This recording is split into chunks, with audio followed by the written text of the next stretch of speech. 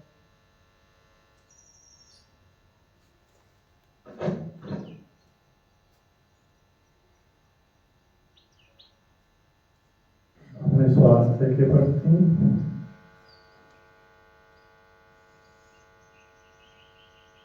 मैं स्वस्थ हो रहा हूँ। एनर्जी मेरे सहयोग के लिए ब्रह्मांड की ऊर्जा से कनेक्ट होकर समस्त व्यवस्थाएं मेरे लिए हो रही हैं। इस भाव के साथ, इस आत्मविश्वास के साथ, भरपूर विश्वास के साथ, ऐसा हो रहा है, हो ही गया। धीरे से आंखें खोल सकते हैं।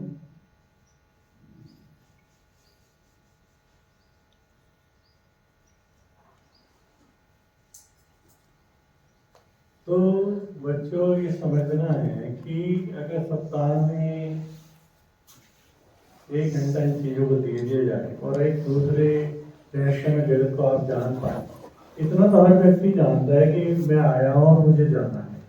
तो जाना कहाँ है, क्या व्यवस्था है, तो इनको जानने के लिए योग ध्यान है ना।